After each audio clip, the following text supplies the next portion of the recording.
Java spring బూట్‌లో ఈ controller classes అంటే ఏంటి? వాటిని ఎందుకు యూజ్ చేస్తాము? అందులో ఎలాంటి కోడ్ రాస్తామో చూద్దామండి. వీడియోలోకెళ్ళబోయే ముందర ఇది మన జావా స్ప్రింగ్ బూట్ సీరీస్‌లో థర్డ్ క్లాస్ అండి. సో, ప్రీవియస్ 2 వీడియోస్‌ని ఈ ప్లే లిస్ట్‌లో యాడ్ చేశాము. మన ఛానల్ హోమ్‌లోకెళ్లారంటే మీకు ప్లే లిస్ట్‌లు కనిపిస్తా ఉంటాయి. అలాగే మనకి జావా స్ప్రింగ్ బూట్‌కి జావా బేసిక్స్, ఎస్‌క్యూఎల్ కూడా ఇంపార్టెంట్ అంటే ఆ ప్లే లిస్ట్ కూడా ఇక్కడ యాడ్ చేశాము. అలాగే మన వీడియోస్ మీకు యూజ్ అవుతున్నాయంటే ఒక లైక్ చేయండి. ఎవరైనా ఛానెల్‌కి సబ్స్క్రైబ్ చేసుకోకపోతే మన ఛానెల్‌కి సబ్స్క్రైబ్ చేసుకోండి. సో, క్లాస్‌లోకెళ్ళామంటే మనం జావా స్ప్రింగ్ బూట్ యూజ్ చేసి ఏం చేస్తాము? ఏపీఐస్ బిల్డ్ చేస్తాం. సో, ఆ ఏపీఐస్‌ని డిఫైన్ చేయడానికి అంటే అవి ఏ మెథడ్ ద్వారా డేటాని రిసీవ్ చేసుకుంటాయి. అలాగే ఆ పాత్ ఏంటి? అలాగే ఆ డేటాని రిసీవ్ చేసుకుంటానికి మనం ఈ కంట్రోలర్ క్లాసెస్‌ని యూజ్ చేస్తాం. సో, ఇప్పుడు ఈ కంట్రోలర్ క్లాసెస్‌ని ఎలా క్రియేట్ చేస్తామో చూద్దామండి. సో, మనకిక్కడ ప్రాజెక్ట్ దగ్గర రైట్ క్లిక్ ఇచ్చి న్యూ మీద ఇక్కడ ప్యాకేజ్ సెలెక్ట్ చేసుకో. మనకు ఒక కొత్త ఫోల్డర్ ఒకటి క్రియేట్ అయింది. దానికి దానికిక్కడ కంట్రోలర్ అని చెప్పేసి నేమ్ ఇచ్చాం. ఇదిగోండి. సో, ఇప్పుడు మనం ఏం చేస్తామంటే ఈ కంట్రోలర్ క్లాసెస్‌ని క్రియేట్ చేద్దాం. సో, క్రియేట్ చేయబోయే ముందర సో, ఇప్పుడు ఏపీఐస్ క్రియేట్ చేస్తాం గదా! ఇప్పుడు ఎగ్జాంపుల్‌కి మన సాఫ్ట్‌వేర్ స్కూల్‌కి ఏపీఐస్ క్రియేట్ చేస్తామనుకోండి. ఇక్కడ లాగిన్‌కి ఒక ఏపీఐ కావాలి. సైన్ అప్‌కి ఒక ఏపీఐ కావాలి. ఫర్గాట్ పాస్వర్డ్‌కి ఒక ఏపీఐ కావాలి. ఈ 3 అథెంటికేషన్‌కి సంబంధించినవి.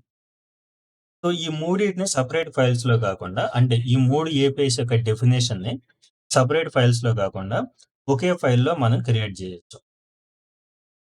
అంటే ఇవన్నీ అథెంటికేషన్‌కి సంబంధించిన ఏపీఐస్ అన్నమాట. ఇప్పుడేం జేస్తామంటే ఒక అథెంటికేషన్ క్లాస్ ఒకటి క్రియేట్ చేద్దాం. కంట్రోలర్ క్లాస్ ఒకటి. అందులో ఈ 3 ఏపీఐస్‌ని డిఫైన్ చేద్దాం. సో, ఏవైనా సరే మనం ఇలా గ్రూప్‌గానే చేస్తామండి. సో, ఇప్పుడు ఇది అథెంటికేషన్‌కి సంబంధించింది కాబట్టి ఒక క్లాస్ తీసుకున్నాం. అలాగే ఒక వీడియోని లైక్ జేయడానికి, లేకపోతే డిస్‌లైక్ చేయడానికి ఆహ్, లేదా షేర్ గాని, డౌన్‌లోడ్, వాచ్ లెటర్ ఆప్షన్స్ వస్తాయి గదా! సో, ఇవన్నీ ఒక గ్రూప్‌కి సంబంధించినవి. సో, వాటన్నిటికి ఒక క్లాస్ తీసుకొని, ఆ క్లాస్‌లో ఇవన్నీ డిఫైన్ చేస్తామనమాట. ఇప్పుడు ఎగ్జాంపుల్‌కి ఈ అథెంటికేషన్‌కి సంబంధించినవి చూద్దాం. మనం ఇక్కడ కంట్రోలర్ అని జెప్పేసి ఇది కనిపిస్తుంది గదా! దాని మీద రైట్ క్లిక్ ఇచ్చి, న్యూ అని చెప్పేసి ఒక క్లాస్ మీద క్లిక్ చేయండి. సో, ఇది అథెంటికేషన్‌కి సంబంధించింది కాబట్టి నేను ఆత్ కంట్రోలర్ అని జెప్పేసి ఇస్తున్నా. సో, అక్కడ నేమ్ ఒకటి ఇవ్వండి సరిపోద్ది. Next finish. So, class create చేశాం. జనరల్‌గా మనకు జావాలో క్లాస్ యొక్క డెఫినిషన్ అంటే ఏంటి? సో, ఒకే దానికి సంబంధించిన ఫంక్షన్స్ వాటన్నిటిని ఒక ప్లేస్‌లో పెట్టుకోవాలి. అంటే ఒక కేటగరీకి సంబంధించిన వాటి. తర్వాత మనకి రిక్వైర్మెంట్ ఉన్నప్పుడు అందులో ఉన్న ఫంక్షన్స్‌ని మనం ఎగ్జిక్యూట్ చేయాలి. సేమ్ అంతేననమాట. ఇప్పుడు ఇది అథెంటికేషన్ కంట్రోలర్ కాబట్టి ఇప్పుడు అథెంటికేషన్‌కి సంబంధించిన మెథడ్స్ అన్ని ఇందులో క్రియేట్ చేస్తాం. సో, ఇప్పుడు సైన్ అప్‌కి, లాగిన్‌కి మూడిటికి 3 మెథడ్‌లు క్రియేట్ చేస్తాం. So, public string login. ఇది లాగిన్ అనే ఒక ఫంక్షన్ అన్నమాట. ఇక్కడ స్ట్రింగ్ ఇచ్చాను. ఈటిని నెక్స్ట్ నేను చేంజ్ చేస్తాను. నెక్స్ట్ క్లాస్‌లో మీకు ఇంకా క్లియర్‌గా ఎక్స్‌ప్లెయిన్ చేస్తా. సో, ఇది డేటా రిటర్న్ చేస్తుంది. Return Java is not Java is not an ocean. ఇది లాగిన్ సో, అంటే లాగిన్ ఫంక్షనాలిటీకి సంబంధించిన కోడ్ మొత్తం ఇక్కడ ఉండిద్ది. అంటే ఇన్‌పుట్ డేటాను రిసీవ్ చేసుకుంటము, వాలిడేషన్ చేయడం, డేటాబేస్‌తో కనెక్ట్ అవ్వడం అవన్నీ ఇందులో ఉంటాయి. సో, అలాగే మనకి సైన్ అప్ కూడా ఒకటి. దానికేం చేద్దాం? క్రియేట్ అకౌంట్ అని చెప్పేసి ఒక ఫంక్షన్ క్రియేట్. ఇదేంటిది ఇది sign up AP.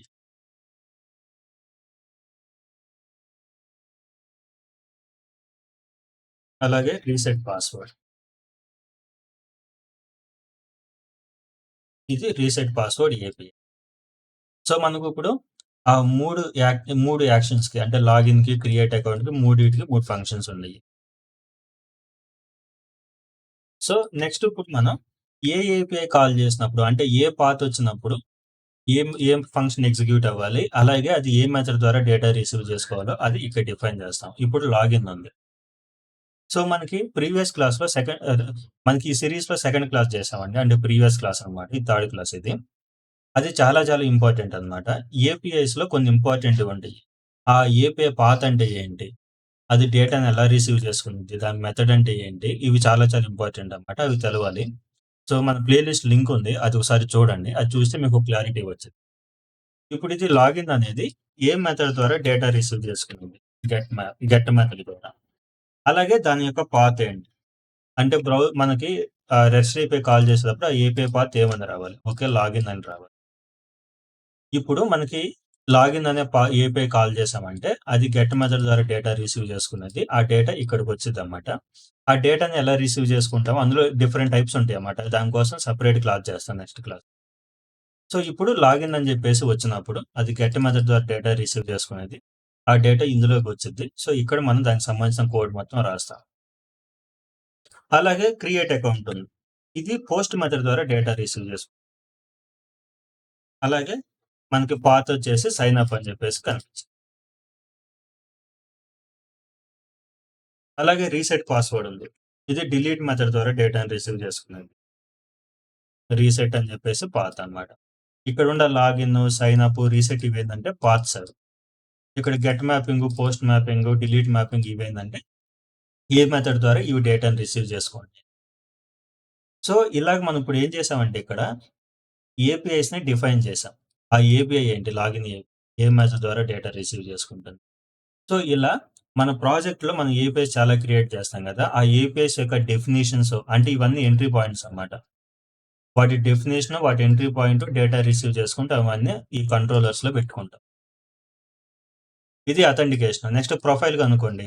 So, profile controller create చేస్తాము. ఆ ప్రొఫైల్ వ్యూ చేయడానికి, అంటే ప్రొఫైల్ డీటెయిల్స్ తీసుకుంటానికి, ప్రొఫైల్ అప్డేట్ చేయడానికి, పాస్వర్డ్ అప్డేట్ చేయడానికి. సో, వాటన్నిటికి సెపరేట్ ఏపీఐస్ క్రియేట్ చేస్తాం ఇలా.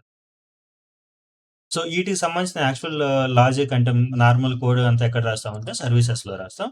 ఆ క్లాసెస్‌లో మీకు క్లియర్‌గా ఎక్స్‌ప్లెయిన్ చేస్తా. సో, అలాగే ఈ కంట్రోలర్ ఉంది గదా! దీనికి మనం రెస్ట్ కంట్రోలర్ అని చెప్పేసి ఇవ్వాలి.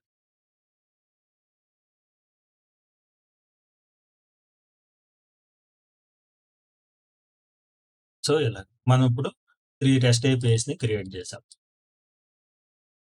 సో, దీన్ని రన్ చేయడానికి మన మెయిన్ జావా ఫైల్ మీద రైట్ క్లిక్ ఇచ్చి run as Java application click చేయండి. మన ప్రాజెక్ట్ అనేది రన్ అయ్యిద్ది. రన్ అయ్యేటప్పుడు ఇది పోర్ట్ 8080 మీద రన్ అవుతా ఉండేది. ఇప్పుడు మనం ఈ ఏపీఎస్‌ని రన్ చేసి చూద్దాం ఒకసారి. ఇదిగోండి పోస్ట్ మ్యాన్ ఓపెన్ చేశాను. ఇక్కడ ప్లస్ మ్యాన్ క్లిక్ చేస్తున్నా. సో, ఫస్ట్ మనకి ఇది ఏ మెథడో తెలియాలి. ఇది గెట్ మ్యాపింగ్ అంటే గెట్ మెథడ్. ఓకే. ఇక్కడ ఆల్రెడీ గెట్ సెలెక్ట్ అయ్యింది. తర్వాత మన డొమైన్ నేమ్. ఇది మనం లోకల్‌లో రన్ చేస్తున్నాం కాబట్టి లోకల్ హోస్ట్ ఐడి. అలాగే ఇది స్పెసిఫిక్ పోర్ట్ మీద రన్ చేస్తాం 8080. సో, లోకల్ హోస్ట్ మన డొమైన్ నేమ్ తర్వాత పోర్ట్ నేమ్ ఇవ్వాలి. ఇది అయిపోయిన తర్వాత మన పాత్ అన్నమాట. API path. ఇది లాగిన్ ఏపీఐ కదా! ఓకే. లాగిన్. సో, ఇప్పుడు రన్ చేయండి దీన్ని. Java is not a version login API అని చెప్పేసి వచ్చింది.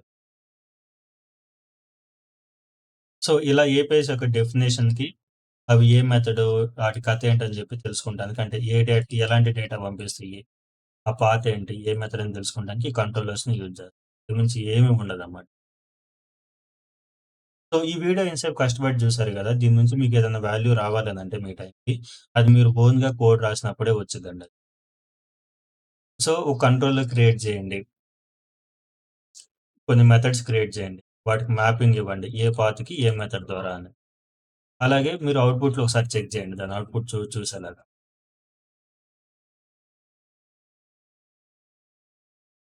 సో, బాగా ప్రాక్టీస్ చేయండి. ప్రాక్టీస్ ఒకటే మీకు చాలా హెల్ప్ చేసిద్దండి.